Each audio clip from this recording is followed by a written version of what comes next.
नमस्कार, मैं आप सभी का स्वागत करता हूं आपके इस यूट्यूब चैनल जोंगी क्लासेस में। स्टूडेंट, हम लोग प्रीवियस क्लास में पढ़ चुके हैं ओम्स लॉ या इससे रिलेटेड कुछ क्वेश्चन, रेजिस्टेंस क्या होता है, ये सब पढ़ चुके हैं। अब आज से अपना टॉपिक स्टार्ट करते हैं। बैटरी क्या होता है?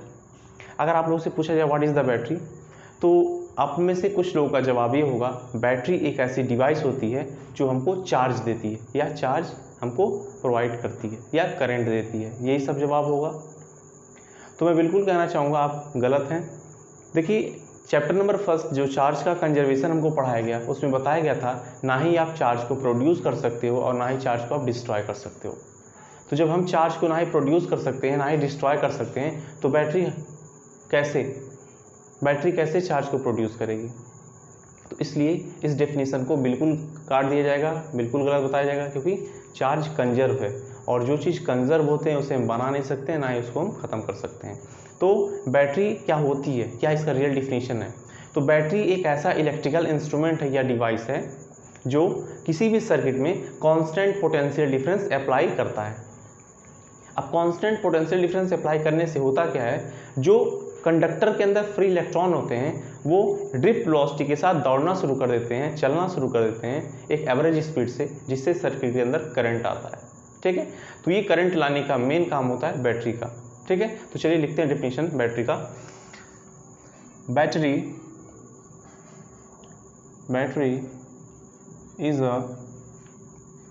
Is an electrical device which maintain constant potential difference across spelling अगर गलत हो सही कर लीजिए, अक्रॉस दी सर्किट। ठीक है, सर्किट के क्रॉस क्या होता है, कांस्टेंट पोटेंशियल डिफरेंस अप्लाई करता है। जैसे कि आपके सामने लीजिए, मैंने बना दी एक सर्किट जिसमें कोई रजिस्टर लगा हुआ है।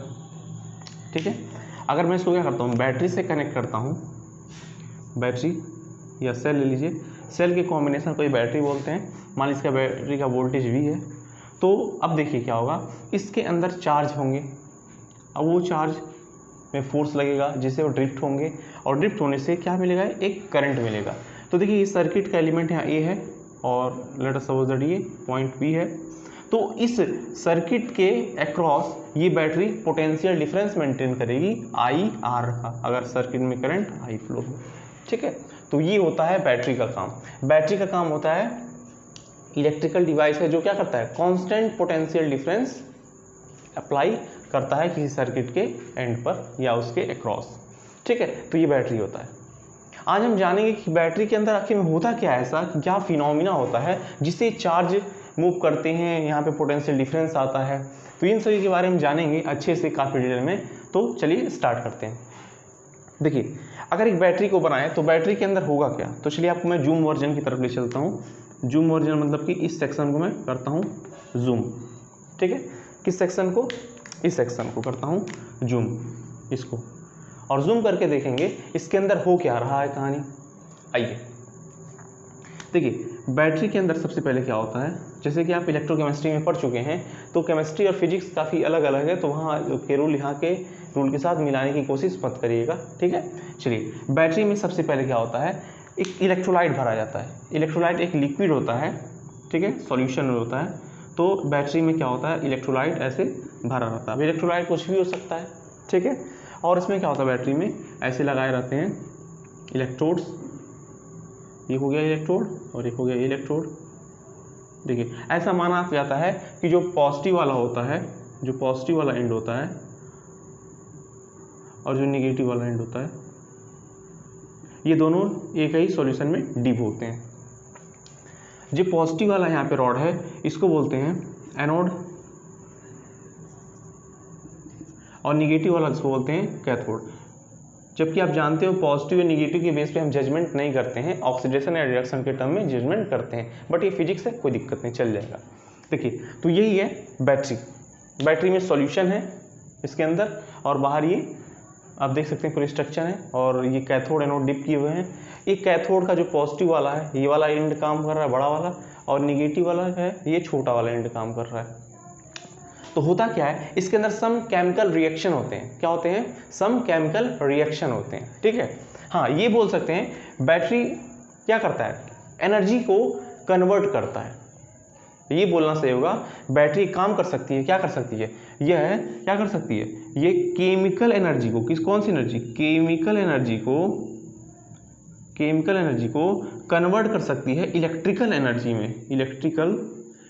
में, क्योंकि कंजर्वेशन ऑफ एनर्जी क्या कहता है, कंजर्वेशन ऑफ एनर्जी कहता है आप एनर्जी को प्रोड्यूस ना ही कर सकते हैं ना ही खत्म कर सकते, बट इसको एक फॉर्म से दूसरे फॉर्म में चेंज कर सकते हो। तो बैटरी के अंदर होता क्या है, यहाँ पे सम केमिकल्स की वजह से केमिकल्स रिएक्शन होते हैं, और इस केमिकल रिएक्शन की वजह से ही यहाँ पे आपके केमिकल एनर्जी इलेक्ट्रिकल एनर्जी में चली जाती है, और यही इलेक्ट्रिकल एनर्जी की सपोर्ट की वजह से यहाँ पे constant potential difference across the conductor maintain किया जाता है, ठीक है। तो देखिए यहाँ पे मान लीजिए कोई रजिस्टर लगा देता हूँ मैं, ये कोई एक रजिस्टर लग गया, ठीक है। अब देखिए अब हुआ क्या, इसको मैं कनेक्ट कर देता हूँ बैटरी के पॉजिटिव और इसको बैटरी के निगेटिव से, अच्छा बना दिएगा, चलिए यहाँ कनेक्ट कर दिएगा, ठीक है। ये हो गया रेजिस्टेंस R। अब देखिए यहाँ पे केमिकल्स रिएक्शंस कुछ होंगे, और उस केमिकल रिएक्शन की वजह से ही क्या होगा, यहाँ पे एक इलेक्ट्रिकल एनर्जी जनरेट होगा। तो आज हम जानने की कोशिश करेंगे कि कैसे यहाँ से इलेक्ट्रॉन मूव करता है, कैसे केमिकल एनर्जी इलेक्ट्रिकल एनर्जी में जाती है। तो कुछ यहाँ पे केमिकल रिएक्शन अंदर होते हैं और कुछ इलेक्ट्रॉन इवॉल्व होते हैं रिएक्शन में। लेट अस सपोज दैट ये इलेक्ट्रॉन है इवॉल्व है केमिकल रिएक्शन में, इतने सारे इलेक्ट्रॉन इवॉल्व है इस केमिकल रिएक्शन में, मैंने इतने सारे दिखा दिए होंगे तो बहुत अधिक। अच्छा जी, तो ये जानने की कोशिश करेंगे कैसे आखिर में पोटेंशियल डिफरेंस यहाँ मेंटेन हो पाता है, कैसे करंट फ्लो होता है, ये बस मैकेनिज्म जान लीजिए। तो आगे आने वाले टॉपिक है टर्मिनल वोल्टेज और ईएमएफ, आपको आराम से आ जाएगा। मैं आपको बैटरी मैकेनिज्म बताने वाला हूँ। What is the battery mechanism, SC. Verma के बुक में काफ़ी डिटेल में दिया गया है, अगर आप पढ़ेंगे तो समझ में आ जाएगा, लेकिन हम भी चलते हैं डिटेलिंग करते हैं। तो देखिए एनोड हो गया, ये कैथोड हो गया। बैटरी मैकेनिज्म क्या होता है, देखिए रिएक्शन में इवॉल्व हुए कुछ इलेक्ट्रॉन क्या करते हैं, इस रिएक्शन से जो इलेक्ट्रॉन होते हैं, इस रिएक्शन से इलेक्ट्रिकल एनर्जी को अपने अंदर स्टोर कर लेते हैं। क्या कर लेते हैं, इलेक्ट्रिकल एनर्जी को अपने अंदर स्टोर कर लेते हैं। अब पोटेंशियल डिफरेंस इस रजिस्टर पे तभी ये मेंटेन कर सकते हैं जब यहाँ पे कोई ना कोई इस सर्किट में करंट पास हो, आई पास हो, तभी तो यहाँ पे आई आर होगा ओम्स लॉ से।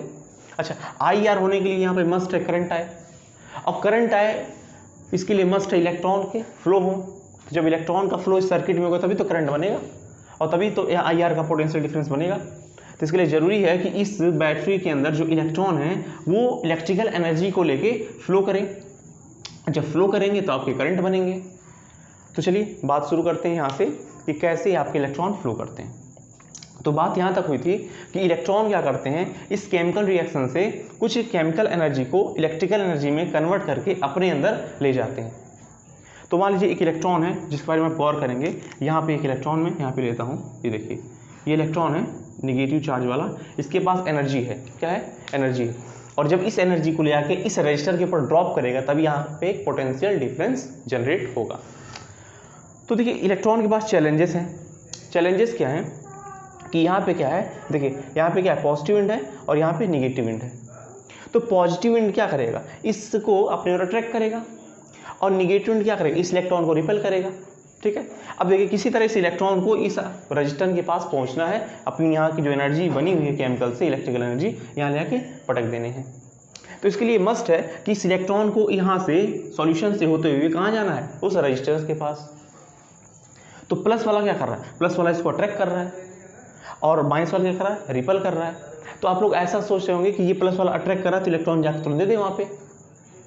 तो देखिए अगर ऐसा हो जाए कि प्लस वाला अट्रैक्ट कर ले, आराम जाके वहाँ पे दे दे, तो यहाँ पे वर्क डन का क्या फ़ायदा, बैटरी का ज़िंदगी किस लिए बना, बैटरी का कोई मतलब ही नहीं रह जाएगा। ध्यान समझे, बैटरी का कोई मतलब ही नहीं रह जाएगा अगर ऐसा होने लगे, इलेक्ट्रॉन अपने आप अट्रैक्ट जो है अपने आप एनर्जी दे दे, फिर इलेक्ट्रॉन आ जाए, तो अपने आप होने वाला काम हो जाएगा, स्पॉन्टेनियस प्रोसेस अपने आप हो जाएगा। मतलब सब कुछ अपने आप हो रहा, तो बैटरी का जरूरत ही क्यों पड़ा, इलेक्ट्रॉन क्यों इवॉल्व हुआ।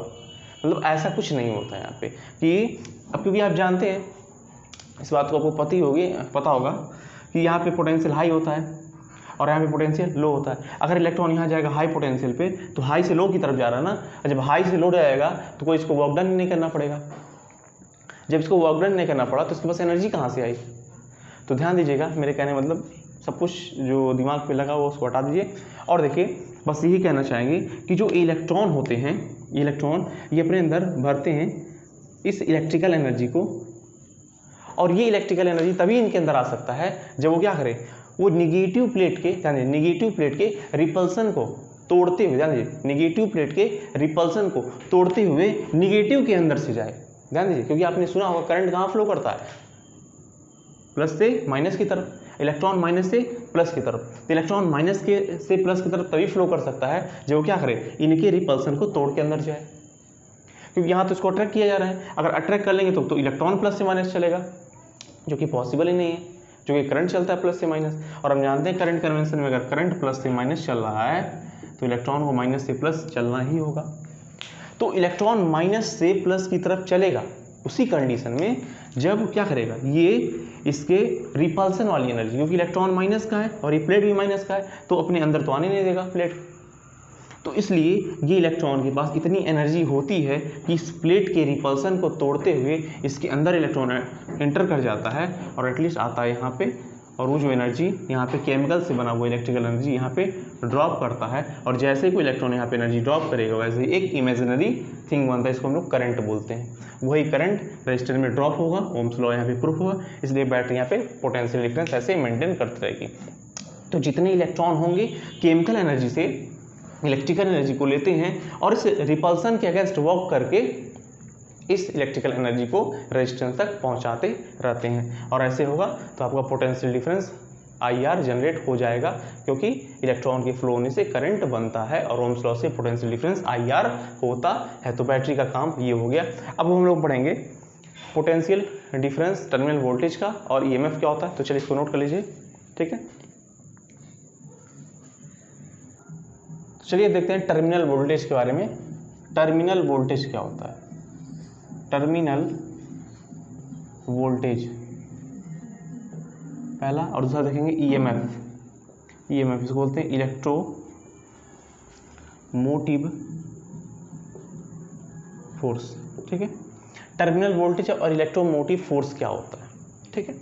चलिए देखिए, मान लीजिए ये मेरे पास सेल है, ठीक है, ये सेल है और वही सेल यहाँ मैंने लिया है,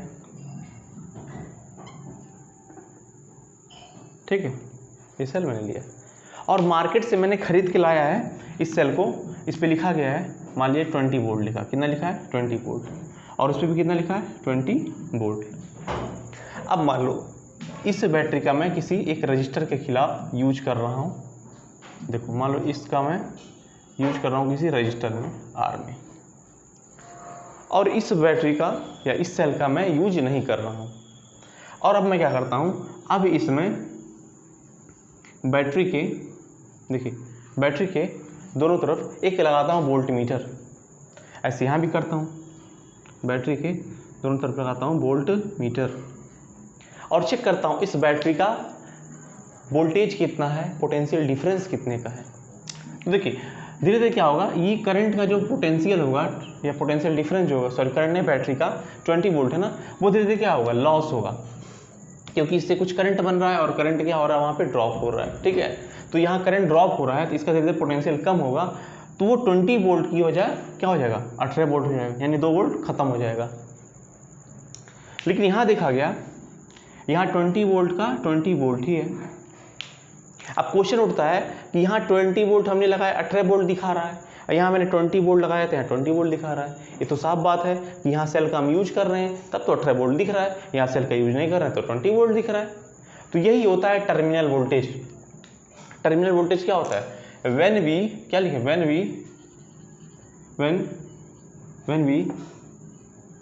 वी यूज द सेल और battery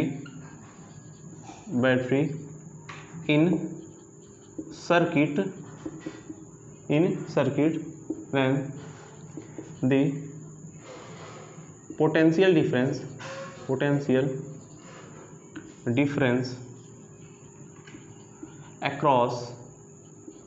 across the battery cell या सर्किट भी बोल सकते हैं आप, ठीक है, क्योंकि पैरेलल में है तो जो है पोटेंशियल वही पोटेंशियल यहाँ दिखेगा, एक ही बात है, ठीक है। तो आप यहाँ का भी वही पोटेंशियल 18 वोल्ट ना, देखिए यहाँ भी दिखेगा क्योंकि पैरेलल में पोटेंशियल सेम होता है, ठीक है। तो difference across the battery cell या circuit is called terminal voltage, ठीक है। मतलब कहने का, जब हम किसी सेल को किसी सर्किट में यूज करते हैं तो सेल के अक्रॉस जो भी पोटेंशियल डिफरेंस बनता है उसी को बोलते हैं टर्मिनल वोल्टेज।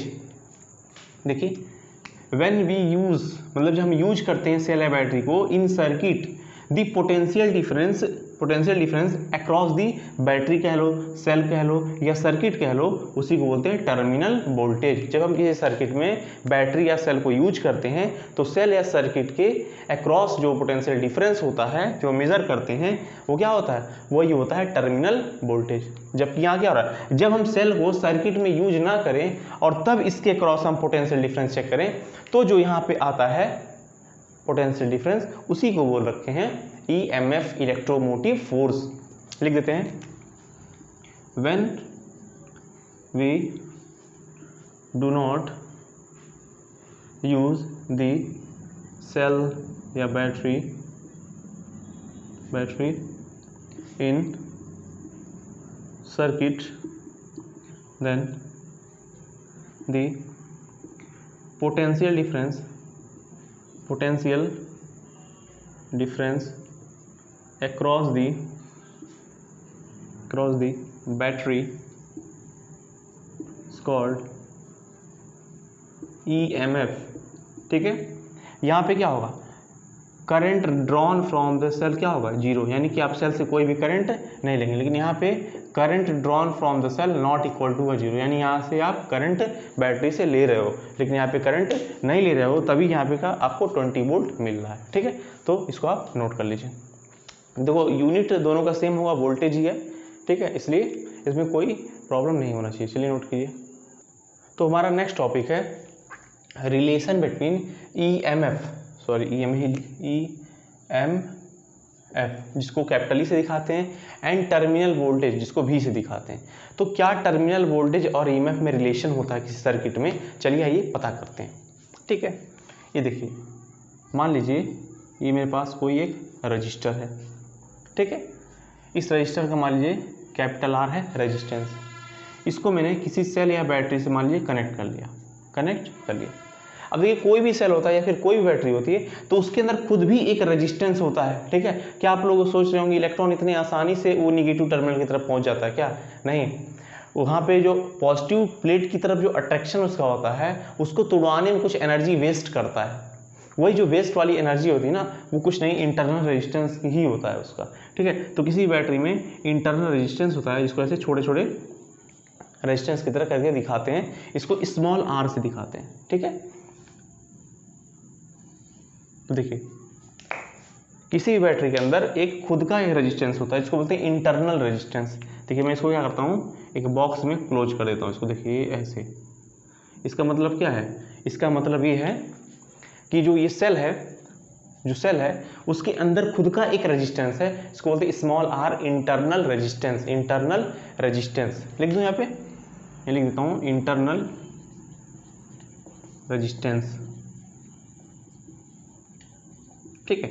अब मान लो मैं सेल से क्या करता हूँ, कोई करंट ड्रॉ करता हूँ, तो पहली बात मैं बताता हूँ, जो सेल का EMF वो कितना है, E है, क्या है, E है। अभी सेल से कोई भी करंट नहीं जा रहा था, लेकिन अब क्या हुआ, इस सेल से करंट जाना शुरू हो गया। जब सेल से करंट जाना शुरू हो गया तो अब आपका EMF नहीं रहा, वो क्या बन जाएगा, टर्मिनल वोल्टेज। क्या बन जाएगा, टर्मिनल। मान लिया यहाँ पे लगा था की, तो अभी तो करंट जा ही नहीं रहा था, क्योंकि की यहाँ पे क्या है, हमारा ओपन है, और की ओपन है तो करंट जाएगा नहीं, तो यहाँ पे EMF ही बना रहेगा। लेकिन जैसे मैंने की ऑन कर दिया, करंट जाना शुरू हो गया, अब आपका EMF क्या होगा, टर्मिनल वोल्टेज में चेंज होना शुरू हो जाएगा। तो देखिए, इसके क्रॉस कितना आता है potential. Ohm's law, according to Ohm's law लिखेंगे, according to to Ohm's law. देखिए आपके पास ईएमएफ था ई, लिख लीजिए ई इक्वल टू, अब देखिए ये ई कितने पार्ट में डिवाइड होगा, अभी देखिए ई कितने पार्ट में डिवाइड होता है।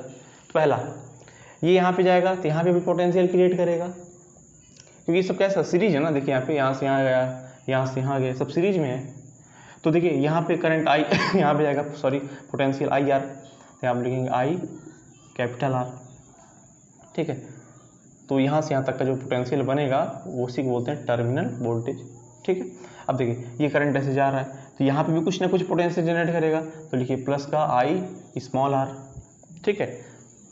स्मॉल आर क्यों है, इंटरनल रेजिस्टेंस की वजह से। आर क्या, कैपिटल आर क्या है, एक्सटर्नल रेजिस्टेंस। अब देखिए E equal to I into R क्या होता है, ओम्स लॉ के अकॉर्डिंग होता है V equal to I R. तो मैं क्या लिख सकता हूँ, ये वी प्लस का आई इंटू स्मॉल आर, ठीक है। अब मुझे क्या निकालना है, रिलेशन निकालना है। तो रिलेशन आप निकाल सकते हैं, वी इक्वल टू क्या हो जाएगा, इस प्लस के आई आर को इधर भेज दिए, माइनस का आई आर हो जाएगा, तो लिख सकते हैं V equal to E minus का आई आर। तो टर्मिनल वोल्टेज एंड ईएमएफ में रिलेशन होता है V is equal to E minus का आई आर।